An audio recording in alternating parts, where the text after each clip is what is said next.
When you don't know if you really have the ability or the strength to keep going, when you feel like no one is reaching out and there's no one there for you, when you feel like your life has just come to a halt, not that it has, but you feel like it, and you feel so alone, so isolated. This is where I'm actually have been at.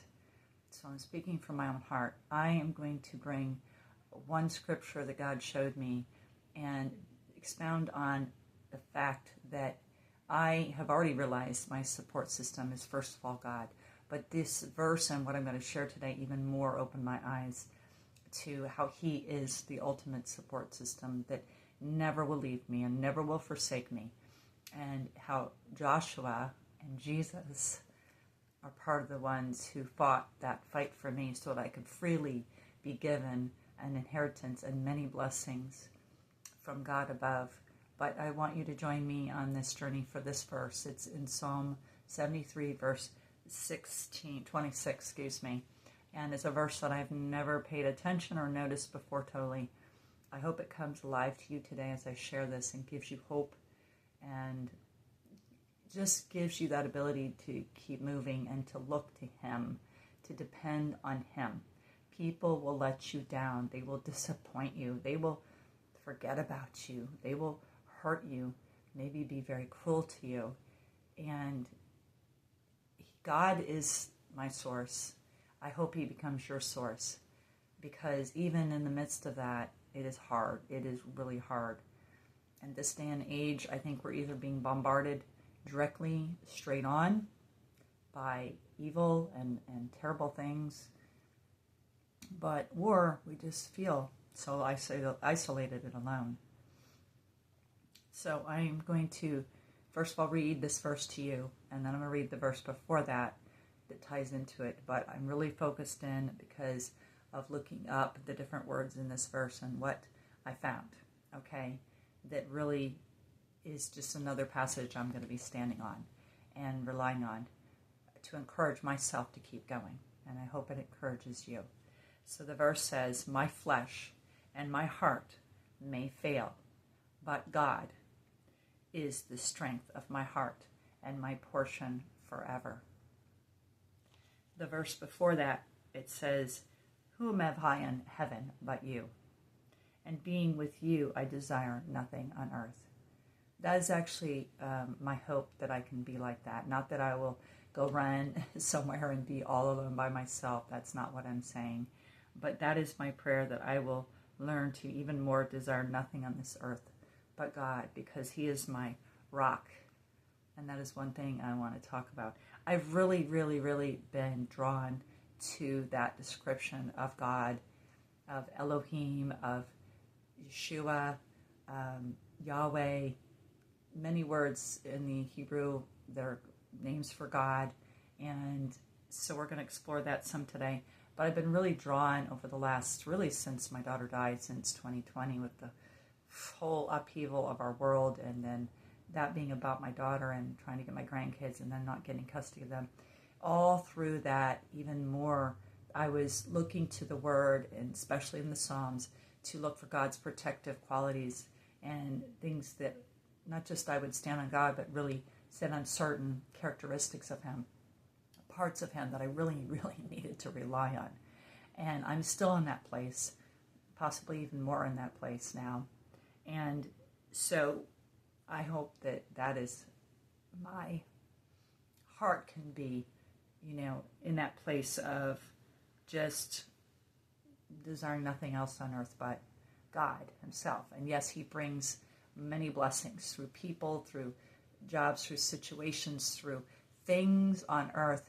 That's part of how we live. Without food and things, we wouldn't be able to be safe and live. But the ultimate source is Him. He's the God of life. He's the one who created me. He's the one who created you. He's the one who created the whole world. And He's a God of love. And His love, as I've been reminded of recently, is way more powerful than hate.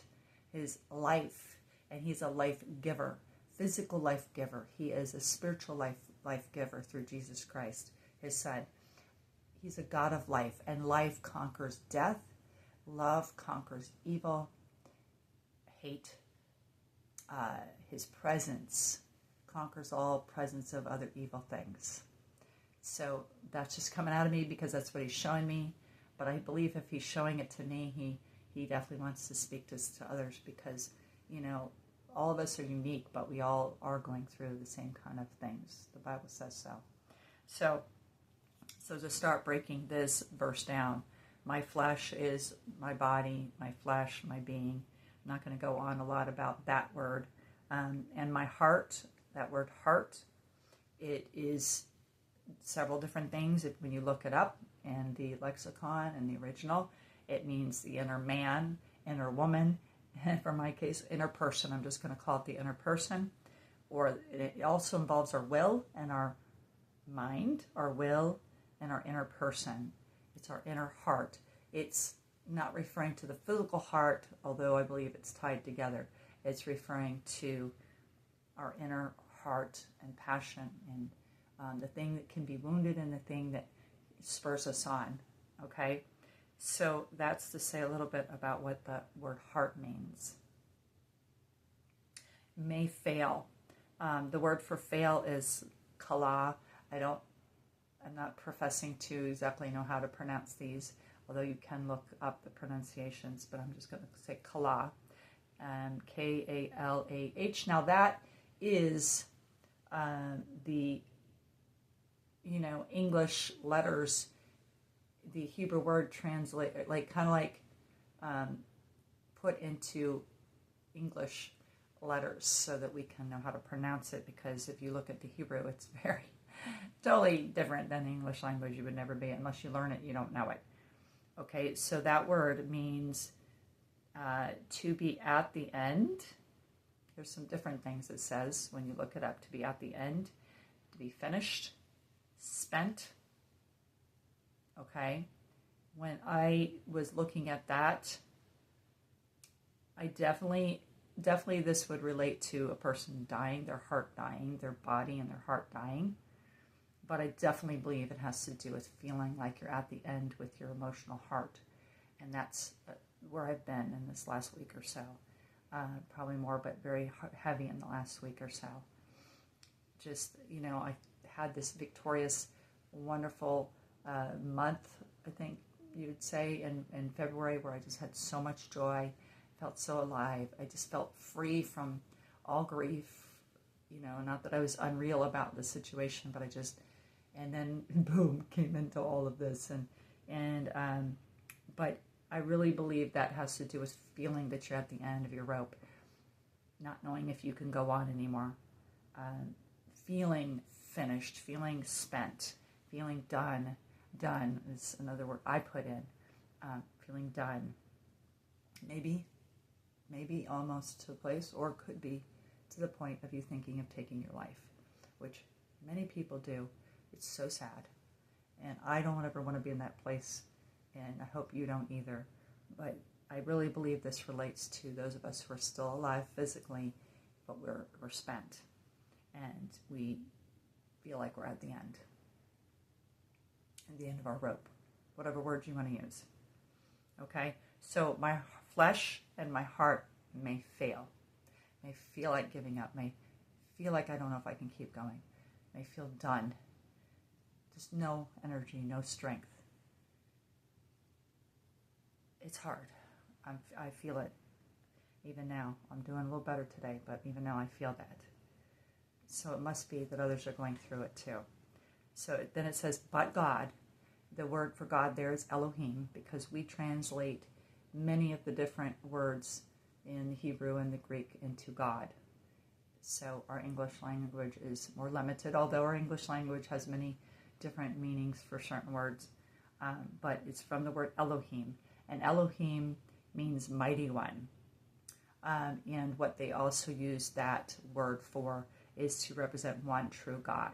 One true God. And a God that's mighty, in a sense, is a God that's enough. A God that's strong and capable. And all of that is one that is enough. We don't need multiple gods, like many religions believe in multiple gods. But the Jewish Israelites had only one God. We're only allowed to worship one God. I, as a believer in Jesus Christ, only have one God. He is represented in three persons, Father, Son, and Holy Spirit. And Jesus is the Son that came to earth. And the Father, no, okay, but he's still one God. He's not multiple gods. And that's a very clear part of the Christian faith, is one true God. So that's beautiful that that word for God there is the one true God, the mighty one, or the mighty God, that is very much more mighty than we can realize. So then, but God is the strength of my heart.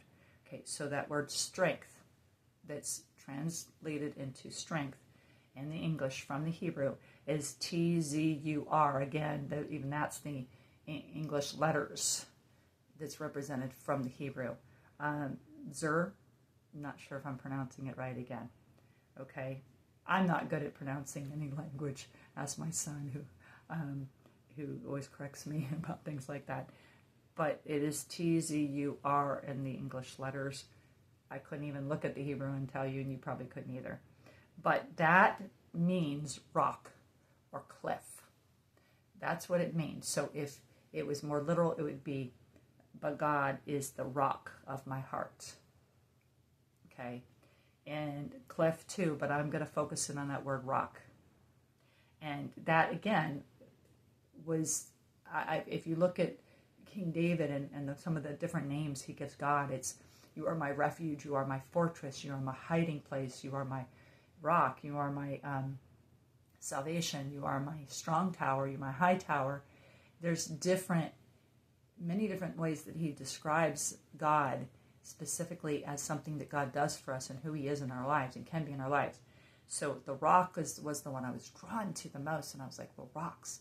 Even though rocks, can be blown up by a strong explosive, rocks are not easily destroyed, even little ones, or stones. So they're very strong, right? They're much stronger than a plant, right? Or a tree, even, in a way. They're just so solid. So there's something about that. And it looks like I will be making this a 2-part series.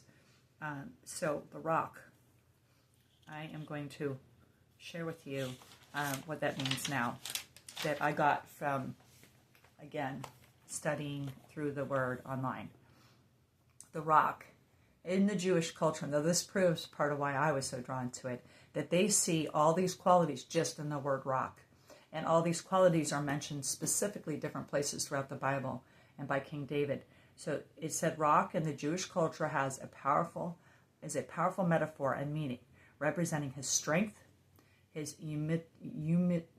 immutability, which I'm going to say what that word means, unwavering protection. It signifies trust in God as a steadfast foundation, a refuge, a source of salvation. It represents his unshakable nature. Even sustenance, like when Moses banged the rock to get the water out for the people because they needed water. It represents his enduring nature. So to declare him as a rock is to trust in God to deliver his people. That was another thing it said. So there's a lot in that. The immutability or immutable, that God is immutable. Okay, that's not a common one we talk about, but I want to make sure you all know what that means, and I hope I know where I wrote that now. He is immutable. It means incapable of being changed. Unalterable. Remains the same despite time or circumstance. I like that. He remains the same despite time or circumstances. Big, huge rocks, unless they're blown up by something way more powerful than them, like is what they did to do mining and all of that, they do remain the same. Rocks remain the same unless they're literally blown up. They remain the same despite time or circumstance. So that's God. That's who he is. Think about that. We are in a changing world. We are changing people. We're supposed to change. If we're working on making our lives better, we're going to work at changing things or the way we do things or our thoughts, which is a huge one that I promote here on this channel, that we can change our thoughts, okay? But God, he doesn't change. And even though in a lot of ways we like change, in ways we don't, change is good in ways. We grow up, every person it becomes, it's just, well, inside of the mother is like 2 cells and then grows into a person, and that keeps growing until they're in their 20s or whatever, right? That change is part of what we want because we want to see people grow up. But the point is that's the way, but yet we long for love that's unchangeable. A person to love us, someone to love us that's unchangeable. That love won't change. It'll be unconditional and it will never go away. And they will never leave us no matter what we feel, no matter what we do, no matter what circumstances happen, that we'll have that. And that's God. I need to realize that's only God. You need to realize it's only God that can be that in your life. Only him. Because only him is unchangeable despite circumstances or time. So that's the part I want to share today. There's a whole lot more to unpack in this verse, but that is so huge. We need him because he's unchangeable despite what's going on around us. His love remains. He will never leave us or forsake us. He is faithful and true and so many other things, but he is unchangeable. He is unalterable despite the circumstances. We need that. I need that, because if you've experienced multiple losses, as I have and many have, and you will, the more you feel, the more you need something that's consistent and strong and that you can rely on and depend on, and that's God. So that's what I want to share so far for this verse. Stay tuned for the second part next week, because there's more, so much more I'm excited to share with you guys. Thank you for joining me. I'm Julie Kay, helping you find your way through grief and loss and learning to be not just a survivor, but a thriver. If you would like more one-on-one help on how to do that, please contact me. I put it in almost every description of every video, a link that you can click to set up a free complimentary consult with me. See you next week. Bye-bye.